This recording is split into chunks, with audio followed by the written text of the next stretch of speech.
Pernahkah kalian berpikir bagaimana teknologi mampu mengubah cara belajar dan mengajar kita? Yang dari awalnya menggunakan media konvensional seperti papan tulis hingga sekarang menggunakan media pembelajaran daring. Teknologi mampu memberikan revolusi besar terhadap dunia pendidikan kita. Dahulu pendidikan di Indonesia hanya menggunakan media-media konvensional seperti papan tulis ataupun buku tulis. Namun dengan adanya teknologi yang mutakhir saat ini, pendidikan di Indonesia mulai beradaptasi dan mulai menggunakan teknologi-teknologi yang bersifat modern seperti adanya e-learning maupun dengan menggunakan software-software ataupun menggunakan hardware seperti laptop maupun handphone. Selamat datang di video saya kali ini.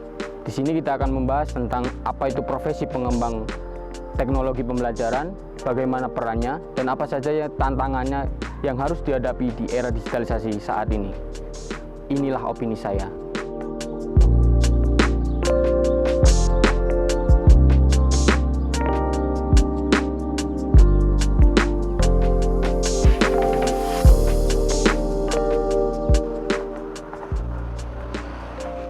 Menurut Mukminan, dalam Bambang Warsito, di jurnalnya yang berjudul Peran dan Tantangan Profesi Pengembang Teknologi Pembelajaran di Abad 21, menjelaskan bahwa perkembangan teknologi mengambil 4 ciri utama.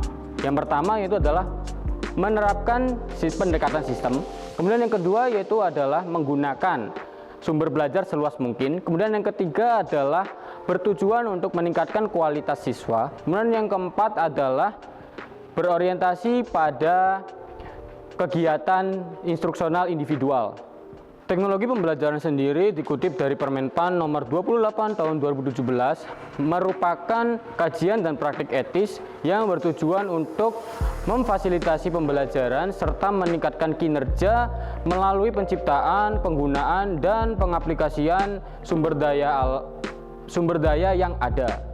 Profesi PTP dalam Permenpan nomor 28 tahun 2017 memiliki tugas pokok utama dalam pelaksanaannya. Yang pertama yaitu adalah melakukan kegiatan analisis dan pengkajian. Kemudian yang kedua ada pengendalian, dan yang terakhir adalah melakukan evaluasi terhadap pengembang teknologi pembelajaran. Menurut Warsito tahun 2014 dalam jurnalnya, dia menjelaskan bahwa profesi PTP dapat berperan dalam 2 bidang kajian umum, yaitu yang pertama adalah mengkaji teori belajar dan perilaku manusia atau biasanya disebut dengan soft teknologi.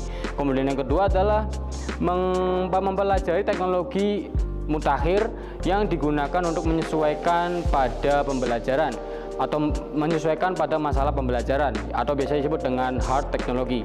Lalu apa saja sih tantangan yang akan dihadapi oleh profesi pengembang teknologi pembelajaran ini?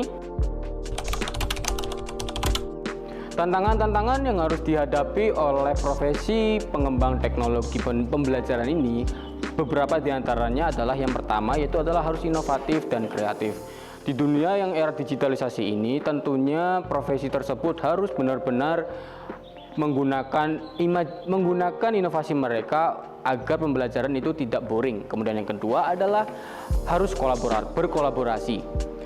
Di era yang sekarang ini, tentunya kompetitif bukanlah lagi solusi, melainkan kolaborasi sudah menjadi hal yang harus dilakukan agar pembelajaran tersebut mampu untuk memberikan hal yang baru. Kemudian yang terakhir adalah profesi ini harus benar-benar meningkatkan kompetensinya agar mampu untuk beradaptasi dengan teknologi yang mutakhir. Sebagai penutup, pengembang teknologi pembelajaran telah menciptakan perubahan yang secara signifikan di pendidikan Indonesia. Oleh karenanya, kita harus memaksimalkan pengetahuan kita terhadap teknologi yang mutakhir agar mampu untuk menciptakan sistem pendidikan yang mampu untuk menjawab tantangan-tantangan di masa depan. Saya Gemparun Saputra, terima kasih.